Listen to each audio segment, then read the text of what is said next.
Hi, so in this video, we're going to look at modeling friction with ladders. So in example 1, we're told that a uniform ladder, AB, of length 2a meters and a mass of 20 kilograms rests in equilibrium with its foot on rough horizontal ground and its top leaning against a smooth vertical wall. The ladder is on the point of slipping and the angle between the ladder and the ground is 60 degrees. And for part A, we've been asked to find the reaction force at the floor. Okay, so because we're told it's a uniform ladder of length AB and a mass of 20 kilograms, this means we'll have a weight acting halfway along the ladder, and this will be 20g. So we'll have the mass times the acceleration to create a force of weight. And this weight will have two components, one which is perpendicular through the plane when its angle is 60 degrees, and its perpendicular force is 20g cos of 60, and a force which is down and parallel to the plane.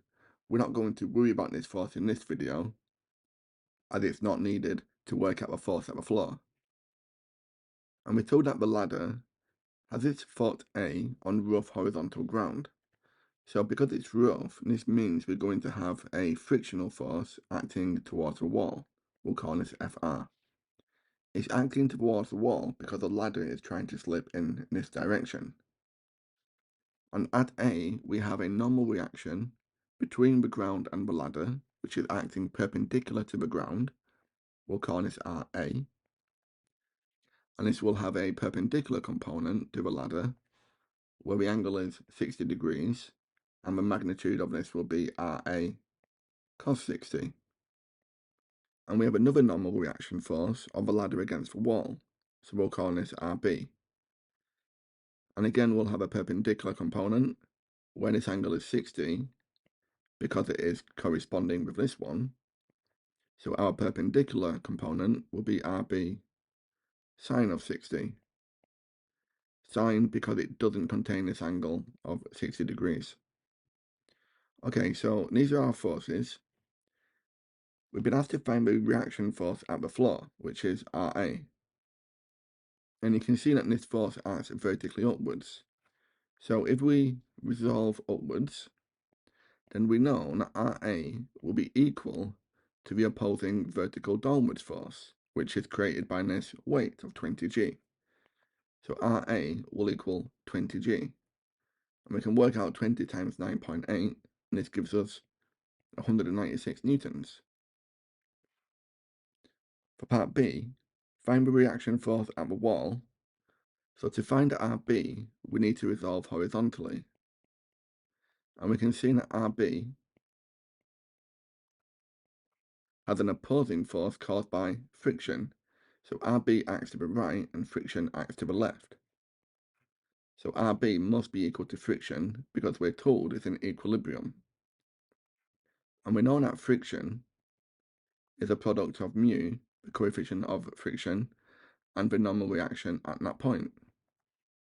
And we've just worked out RA at 196 newtons. So the friction will be mu times 196.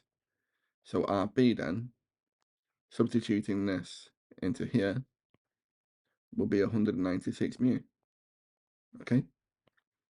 For part C, find the value of mu.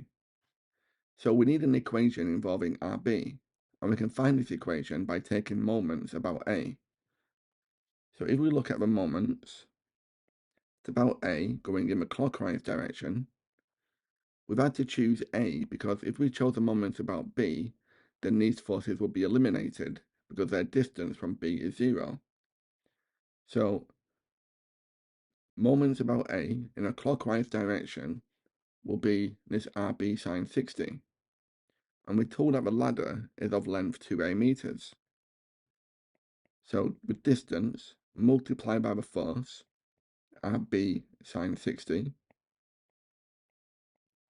will be equal to the moments acting in the opposite direction, counterclockwise. And this will be created by this force.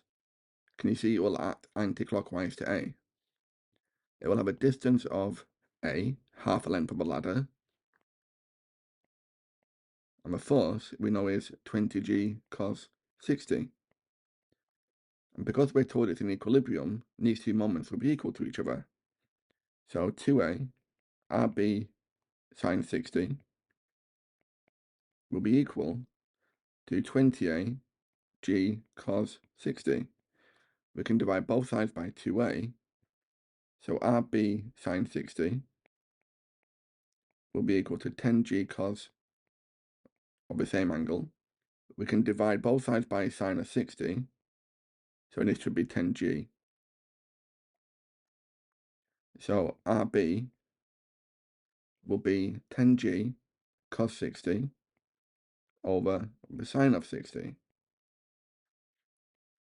We know cos over sine is the same as the reciprocal of tan, so this will be 10g over the tan of 60. We can work this out on our calculators, and we get approximately 56.6 newtons. So this is RB, and we can substitute this force into here. So now we can work out mu as 56.6 divided by 196. So mu will give us 0.289 as the coefficient of friction. Okay?